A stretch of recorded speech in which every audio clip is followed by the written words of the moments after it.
of Blue Storm. So here we are in the game, spawning on the top right-hand position as Red Zerg, finishing second in the ladder. His name is Heusa. That is correct. And in the bottom left corner on Blue Storm, spawning in the blue colors, we have Dragonei from Spain. I tried to remember, I think Heusa's from Sweden, so we have an interesting north versus south here in Europe. And this will be a best of 3 series, I forgot to mention that. All the games will be best of 3 except for the grand final, which will be a best of 5. We have allowed Heusa to be the first map picker since he was higher up on the ladder than Dragonei. So he has chosen Blue Storm for his own special purposes, of which I'm very curious to discover. Well, he is going to start out with the 9 pole. Yeah, it's interesting that he actually picked for Blue Storm, you know. It's a little bit more unorthodox compared to some of the maps out there, especially in StarCraft 2. The natural is a little bit weird. If you actually do not know about Blue Storm, there is a reverse ramp that actually goes down to your natural, but there's also a really small choke that can fit small units just like probes, SCVs, zealots, marines, and zerglings, but bigger units like dragoons and siege tanks cannot pass through this little choke. I actually edited that and fixed that choke recently to make sure what you said is correct, and the biggest units that can fit there, which I couldn't exclude, were vultures and hydras as well, actually. So it's interesting to note, because if I blocked out vultures, then nothing fitted through there. That's kind of how StarCraft 2 works compared to Brood War. Fix, please. Well, at least dragoons didn't fit through there anymore. We had dragoons and siege tanks coming through there in the first version of this map, but we have Zergling speed and 6 Zerglings coming from Heusa, and we have a Queen coming from Dragonei with a couple of Zerglings of his own. So I don't think this Zergling pressure from Heusa is going to do too much, because Dragonei is not looking to fast expand anytime soon.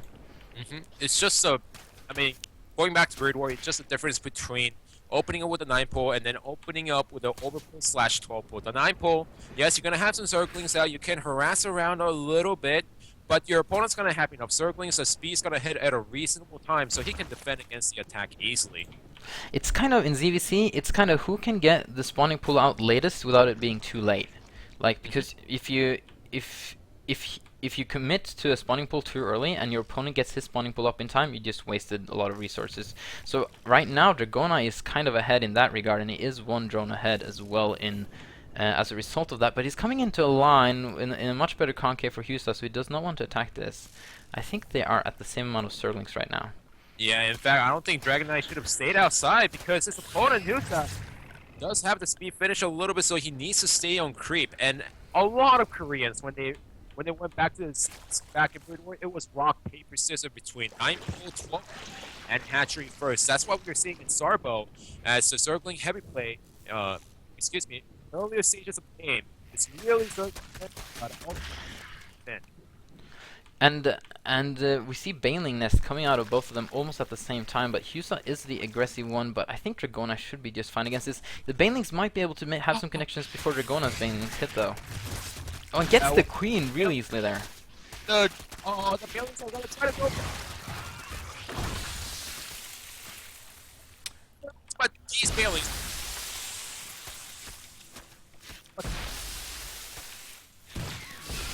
I am seeming to have some sound issues with you here, Supernova Maniac. I don't know if everyone else can hear you, but you seem to disappear a couple of times. I'm sorry about that if it's on the stream as well. So I'll try to connect. I really haven't too much with this microphone.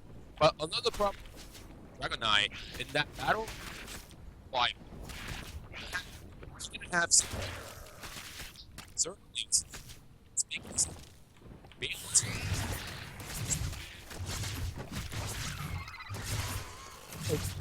I think...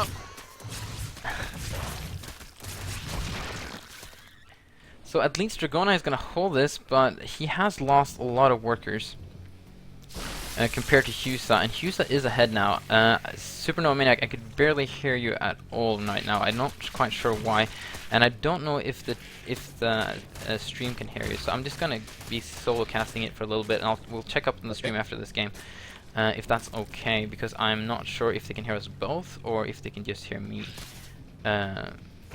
Or like if it's my microphone, or I mean my speakers, or if it is the actual sound. But Dragonei is having a really hard time holding this off, and Heusa is putting an incredible amount of pressure. Like Dragonei will stay alive for a while, I think, but he's falling more and more behind. But right now, I do think that the pressure is going to stop, though. Okay, so we have Heusa in the meantime taking up to a very quick lair, and he may be going for some very quick mutilisks. I can't see any other reason to go for a lair at this time.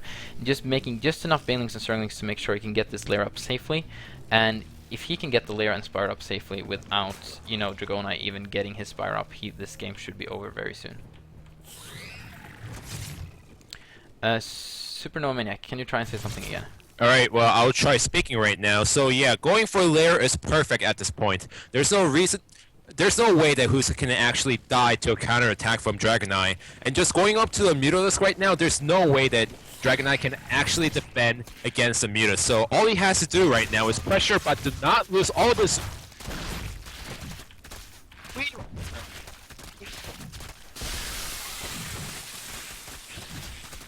Oh wow, he's just going to go for the counterattack here, Dragonei, and just, okay, so there we have it, GG. Okay, we need